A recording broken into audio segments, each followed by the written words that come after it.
Hola a todos en todo el país, bienvenidos a esta edición especial de Visión 7 para toda la Argentina.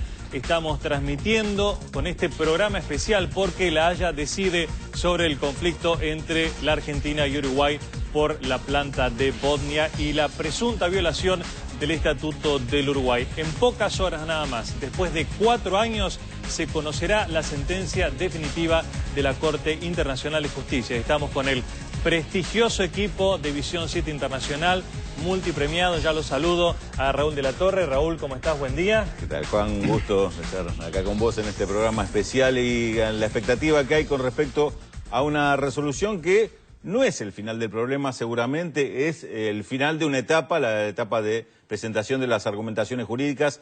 La finalización del problema va a estar cuando se elabore políticamente esa solución, cuando los dos países vuelvan a buscar esa integración que quedó prácticamente congelada en todos estos años a raíz del conflicto por Botnia. Muy bien.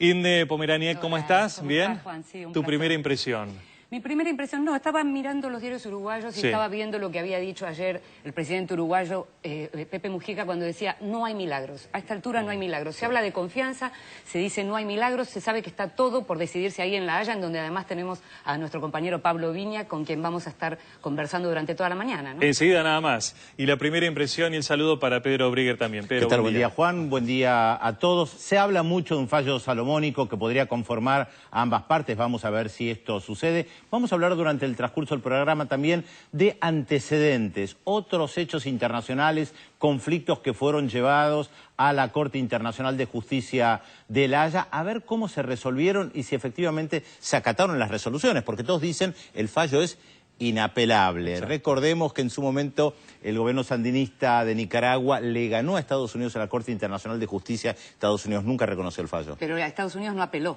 Pero no apeló. Simplemente Claro, no cumplió. Exacto. Exactamente.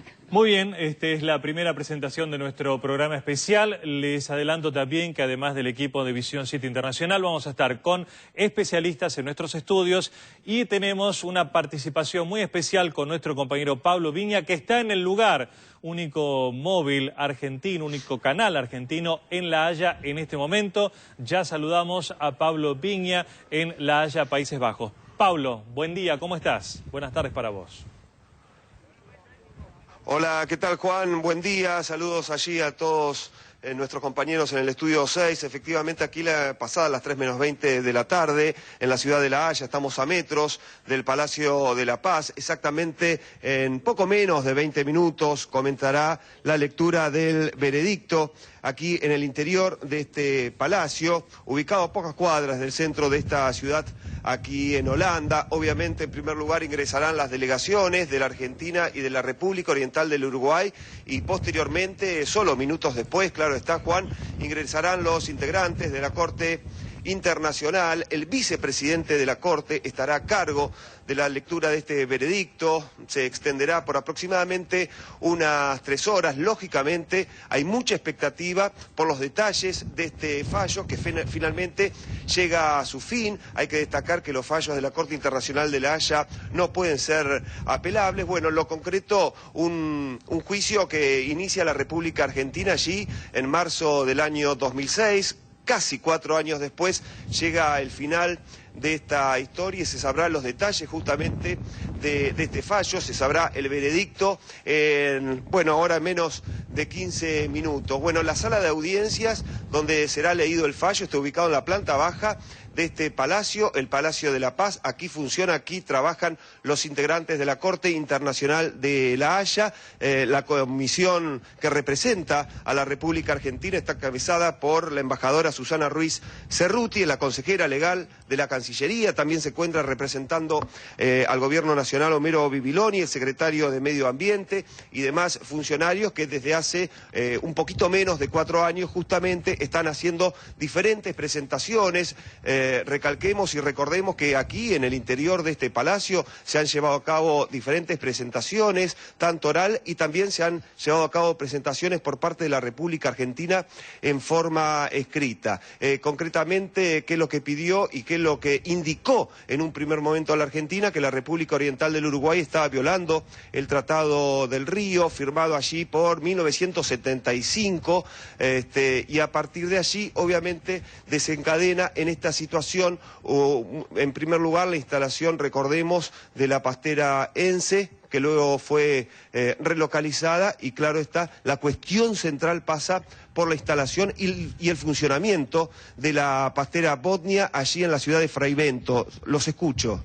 Muy bien, Pablo, quiero adelantarles a nuestro público que a lo largo de esta edición especial va a haber un informe que explica con mucha claridad, con mucha simpleza, para que se entienda qué es la Corte Internacional de Justicia, por qué está ahí en La Haya, quiénes la integran y por qué sus fallos son inapelables. Así que si siguen nuestra transmisión van a entender claramente cómo se va a definir desde lo jurídico este conflicto. Inde. Sí, no, le quería preguntar a Pablo, porque está explicando él también muy claramente lo que está esperando, digamos, la delegación argentina, porque la sensación es como si se estuviera esperando mucho para adelante. Es decir, a ver, Pablo, si compartís esta idea. La sensación es que si el fallo es que efectivamente Uruguay violó el Tratado del Río Uruguay, esto le daría a la Argentina margen para esperar que no vuelvan a suceder nuevas Botnias. ¿Es así? Efectivamente, por ahí pasa la cuestión, Inde, bien lo analizabas vos, por ahí pasa seguramente la cuestión central, una vez que se conozca el fallo, una vez que se conozca este veredicto, lo concreto es tener la propia palabra de los jueces que integran esta Corte Internacional de La Haya, lo concreto, lo que decíamos recién hace minutos, ¿no? Y la cuestión para analizar a partir de ahora la violación del Tratado del Río Uruguay, reiteramos, firmado en 1975, que recordemos, Inde, fue tomado como modelo por Naciones Unidas, los detalles de este acuerdo firmado entre la Argentina y la República Oriental del Uruguay. Bueno, esa fue la cuestión central y la presentación realizada por los representantes de la Cancillería, por los representantes legales del Ministerio de Relaciones Exteriores de nuestro país. La violación al Tratado del Río Uruguay. ¿Por qué? Bueno, por dos cuestiones centrales, ¿no? La información,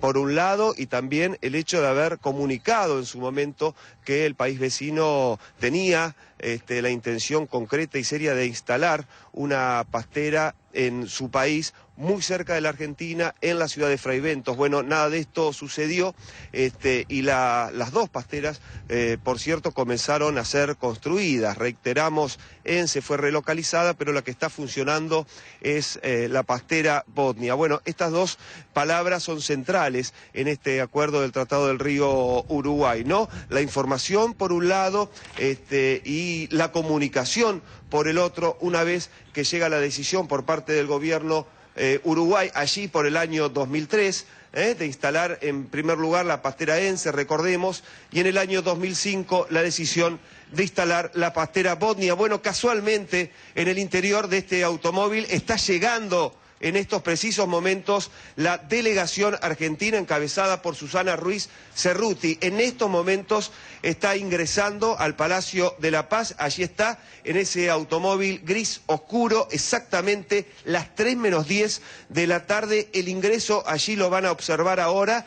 Van a descender de ese automóvil Susana Ruiz Cerruti, también el secretario de Medio Ambiente y demás representantes legales de la Cancillería. Allí está el ingreso de quien representa y ha representado todos estos años. Se trata de la consejera legal de la Cancillería, la embajadora Susana Ruiz Cerruti. Bueno, uno de los momentos, una de las imágenes centrales de esta jornada, el ingreso de la delegación argentina, y en minutos estará ingresando la delegación de la República Oriental del Uruguay. En 10 minutos comienza la lectura del veredicto, la planta baja, en la sala de sesiones de este Palacio de la Paz aquí en la ciudad de La Haya, en Holanda. Muy bien, Pablo, muchas gracias. Va creciendo la expectativa porque en poco tiempo se sabrá el resultado de esta contienda que lleva años. Ahí estarán los 15 jueces, las partes, la Argentina ubicada a la derecha del tribunal, Uruguay a la izquierda del tribunal. El secretario de la Corte le dará paso al presidente del tribunal y ahí comenzará la lectura del fallo. Cada vez falta menos para saber finalmente qué va a ocurrir con esta controversia entre Argentina y Uruguay. Mientras tanto, les contamos que hemos visto los diarios de Uruguay, cómo están reflejados reflejando lo que va a pasar en unos minutos nada más. Sí, tal cual. No solamente las tapas, sino también un poco la lectura de los editoriales de los diarios, especialmente el diario La República, el diario El País. Insisten mucho en dos cuestiones. Por un lado, que hay que negociar y negociar, que es lo que dice principalmente el presidente del Uruguay, José Mujica, y el diario El País insiste mucho con esta entrevista que dio el expresidente Tabaré Vázquez en Washington, que plantea que lo único ilegal de todo el problema es el corte del puente. Dice en la entrevista, supongamos que Uruguay no actuó de acuerdo al tratado, ¿qué hay que hacer en el futuro y cumplirlo? Esto es básicamente lo que dice el expresidente Tabaré Vázquez, que recordemos heredó el problema de la administración anterior de gobiernos con los cuales no tenía afinidad ideológica. Esto lo hemos dicho en innumerables oportunidades. Tabaré Vázquez, en entrevistas a radios argentinas, cuando todavía era candidato a la presidencia, se oponía a la instalación de las pasteras, después cambió de postura y es más, ahora reconoce todo lo que venían diciendo los presidentes anteriores, especialmente el presidente Jorge Valle y el ex canciller Didier Operti, y lo que hace Tabaré Vázquez en la entrevista que concede al diario El Espectador es recordar esto y hacer hincapié en el tema del puente, ¿no? Que parece ser hasta el día de hoy el gran conflicto. Sí, pero que al mismo tiempo, Juan, el tema del puente es un tema que el Tribunal de la Haya no tomó en su momento cuando Uruguay planteó también esa demanda. Es decir, esa parte del perjuicio económico que supuestamente le está provocando el corte indefinido a Uruguay, el Tribunal de la Haya no lo aceptó. Claro. Es interesante que hablas del canciller, Pedro, porque en su momento hay un recorte periodístico que dice que el canciller efectivamente dio a entender que si esta consulta se hacía de acuerdo a lo que marca el Estatuto del Río Uruguay, no iba a prosperar, la Argentina no lo iba a aceptar. Por lo tanto, se hace la construcción de hecho, ¿no? A ver, Juan, aclarémosle también a los que nos están mirando. Cada vez que hay un litigio, de cualquier tipo, una discusión política, uno busca qué dijo el otro para tomar aquello que le conviene. Claro. Y tanto uruguayos como argentinos en sus argumentos toman argumentos que les convienen del otro. Entonces, hoy uno puede leer, por ejemplo, en el editorial del diario La República del Uruguay, que señalan contradicciones que en su momento había planteado el expresidente Néstor Kirchner. De la misma manera que nosotros resaltamos aquello que había señalado Tabaré Vázquez y siempre de la Argentina se hizo. Entonces, estas contradicciones son parte del debate político. Las contradicciones, lo hemos hablado en algún momento en el programa y demás, las contradicciones que se señalan en relación al expresidente Kirchner tienen que ver precisamente con el corte, digamos, de Gualeguaychú, con la relación del exgobierno argentino con los asambleístas. De eso se han tomado los uruguayos, o por lo menos Tabaré Vázquez. Pero sin lugar a dudas, lo que sí en respecto de los uruguayos, hay un consenso en la delegación uruguaya que quien va a opinar sobre esto es el canciller Luis Almagro, porque hay una representación de varios partidos políticos uruguayos en La Haya ahora, o sea, llevar una delegación conjunta, incluso los partidos, claro, multipartidaria, incluso los partidos de la oposición, obviamente, pero aparentemente el que va a hablar es el canciller Luis Almagro. Estamos hablando, Raúl, de una planta que costó 1.100 millones de dólares, 1.100 millones de dólares, que va a tomar agua al río Uruguay para fabricar la pasta de celulosa.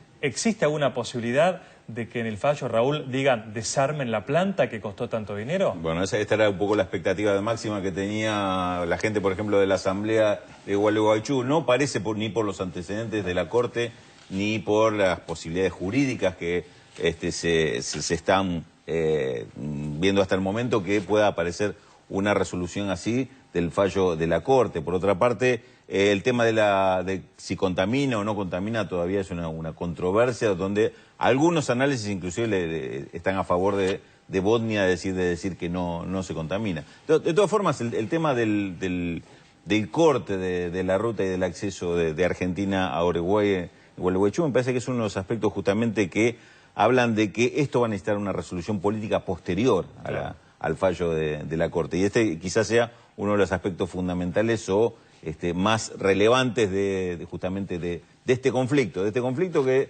de alguna manera el corte en Gualeguaychú lo que hizo fue dinamizó un conflicto que estaba por ahí en los papeles o en lo diplomático, pero lo llevó, me parece, hasta donde llegó, claro. Y ahora, bueno, llegará el momento de desarmarlo, ¿no? Exacto, muy bien. Un elemento, Juan, Sí, ya que Pedro. mencionaste la cuestión del costo de Botnia, en el editorial del diario La República de hoy se señala también cuánto costó todo este tema del fallo de ir a la Corte Internacional de Justicia para ambos países. No dicen la cifra. ¿No está el cálculo cuánto? No está el cálculo, pero seguramente también costó mucho dinero para ambos Lo que países. pasa es que lo que hay que tener en cuenta también es que cuando esto comienza no era solo Botnia. Y ahí Era sí... botniense y otros proyectos Exactamente, más, y otros proyectos. Por eso Exacto. hablábamos a futuro con Pablo Viña, recién yo le preguntaba, porque parece interesante y es algo también que han señalado en algunos diarios. El diario La Nación, hoy hay una columna que señala esto, la importancia que tiene para la Argentina lo que pueda ocurrir en el futuro con este curso de río compartido, ¿no? Habrá que revisar el Estatuto del Río Uruguay. Bueno, pero ¿Será aquí, suficiente para la resolución de este tipo de conflictos o quizá esto lleve también a una revisión del instrumento? Por lo pronto hay que dialogar. Claro, enseguida esto, lo vamos esto a nos ver. va a llevar a sí. otro tema, perdón, Juan, y nosotros vamos a tener invitados hoy para conversar que tiene que ver con el modelo de desarrollo. ¿Qué modelo de desarrollo? Porque esto es lo que hay de fondo, más allá de esta planta. ¿Qué modelo de desarrollo se plantean tanto la Argentina como el Uruguay? Y varios de los invitados que tenemos hoy van a tratar de responder a esa pregunta. Exacto. Prometimos al principio contarles exactamente de qué se trata este fallo y en qué consiste la Corte Internacional de Justicia, que depende de las Naciones Unidas. El informe preparado por nuestra producción. La Corte Internacional de Justicia es el principal órgano judicial de las Naciones Unidas. Fue creada en 1945 y su sede está en la ciudad de La Haya, en los Países Bajos. Sus funciones principales son resolver por medio de sentencias las disputas que le sometan los estados. También emite dictámenes u opiniones consultivas para dar respuestas a cualquier cuestión jurídica que le sea planteada por la Asamblea General de las Naciones Unidas o el Consejo de Seguridad del organismo. Pueden recurrir a la Corte en materia contenciosa todos los estados que están constituidos como parte en su estatuto, lo que incluye automáticamente a todos los países miembros de las Naciones Unidas. Ninguna persona individual, física o jurídica, puede recurrir a la Corte, ni en la vía contenciosa ni en la consultiva. Y cada parte debe cumplir las obligaciones que le correspondan como consecuencia del juicio emitido por la Corte.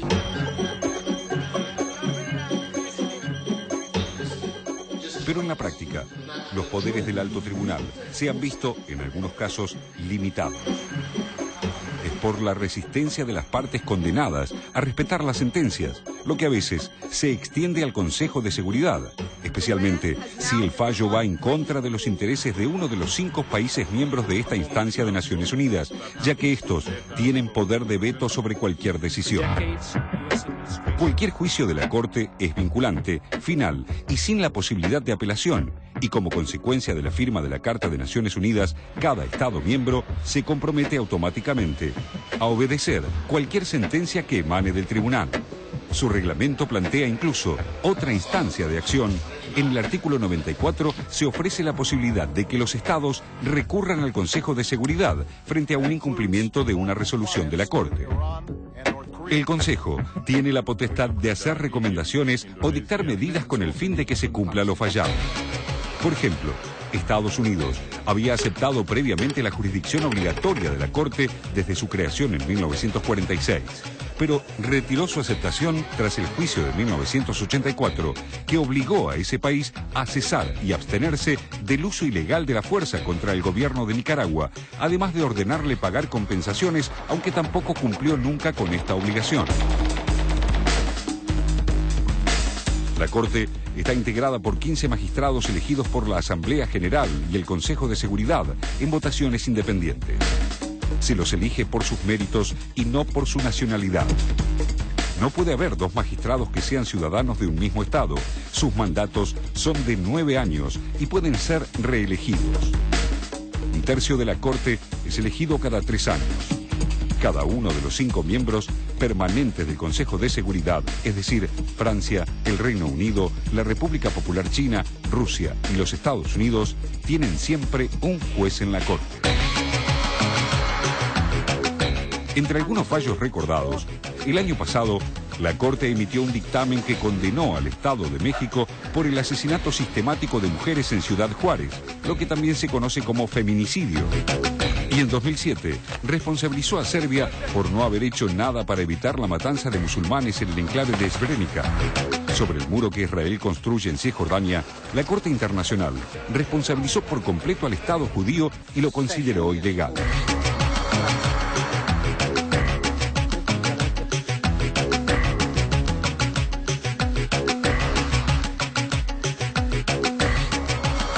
Bien clara la función de la Corte Internacional de Justicia, pero hay que hacer una aclaración al respecto, Pedro. Sí, recordarle a los que nos están mirando que una cosa es la Corte Internacional de Justicia y otra cosa es el Tribunal Penal Internacional, que también sesiona en La Haya y cuya misión es juzgar a personas, a responsables de crímenes de genocidio, de lesa humanidad, de guerra. Son dos cosas diferentes. Lo que pasa es que uno suele confundirlos muchas veces porque ambos están en La Haya. Recordemos que la Corte Internacional de Justicia responde directamente a Naciones Unidas, como se explicaba en el informe recién. O sea, está ubicado en los Países Bajos, llamados comúnmente Holanda, en La Haya, pero es internacional. Exacto. Por eso el nombre de Corte Internacional de Justicia. Y en la Corte Penal, perdón, sí, ahí sí está Moreno Campo. El Tribunal Penal Internacional. No, pero está bien lo que él dice. Para seguir con la confusión, el Tribunal Penal Internacional, o TPI, también se llama Corte Penal Internacional, claro. Y de ahí puede ser.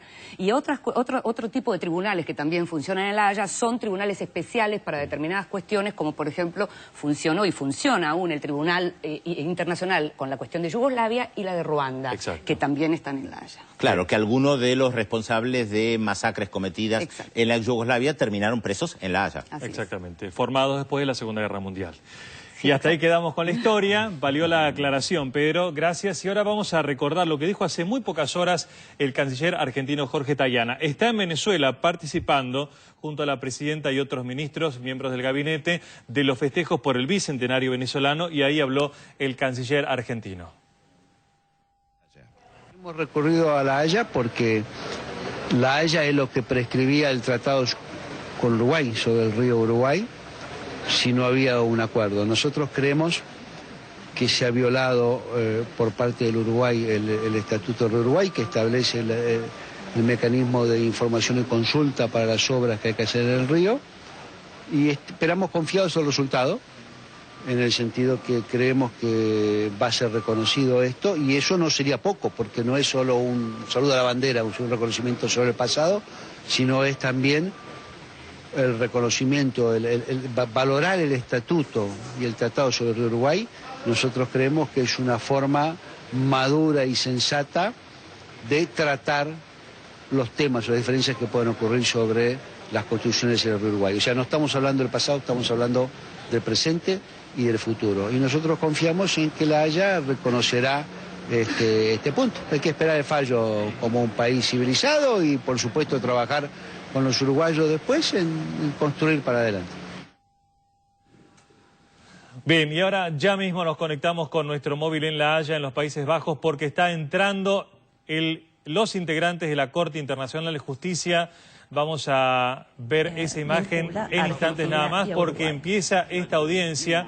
Les adelantamos que va a ser una audiencia en la cual se va a leer detenidamente el fallo y se conocerá luego la sentencia con la argumentación que darán previamente los jueces. Estamos ya viendo entonces imágenes en directo desde La Haya con la Corte Internacional de Justicia, que está integrada por 15 jueces. Está integrada por 15 jueces, pero en este caso, como el presidente del tribunal está con licencia por enfermedad, son 14, es decir, el vicepresidente es quien está a cargo en esta oportunidad. No puede haber más de un juez por país, es decir, los países representados, y vamos a escuchar ya parte de la sentencia que empezó con traducción simultánea oficial desde La Haya. Otro juez no pudo participar en esta ronda de alegatos y sí participar en los debates. Antes de proceder a leer,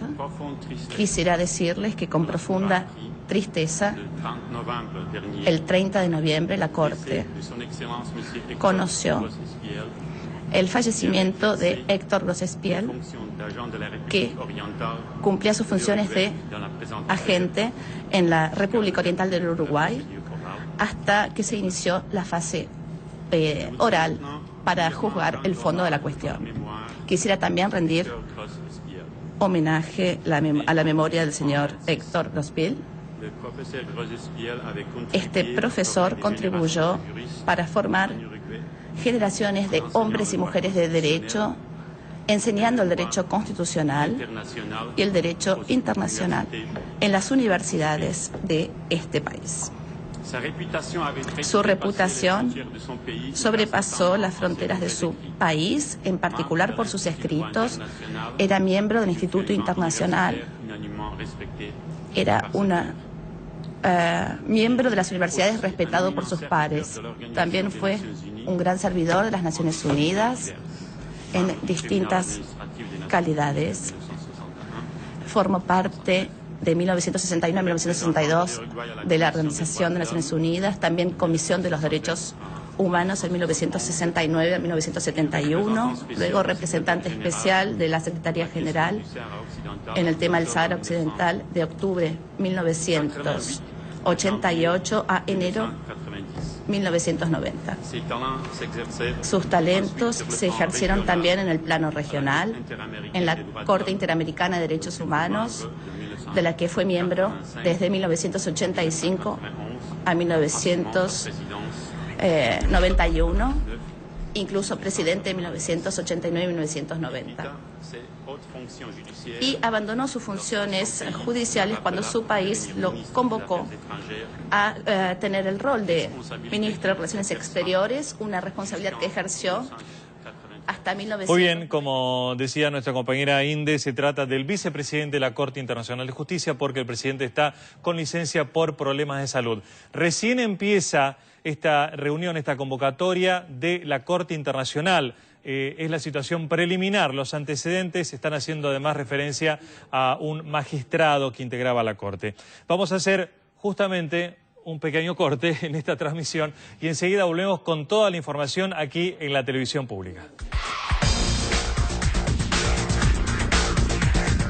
En instantes, una sentencia trascendental. En minutos, en vivo, el Tribunal Internacional de Justicia de La Haya dará a conocer el fallo que dirima el conflicto bilateral sobre el río Uruguay. Los detalles luego de la pausa en esta emisión especial de Visión 7 Internacional.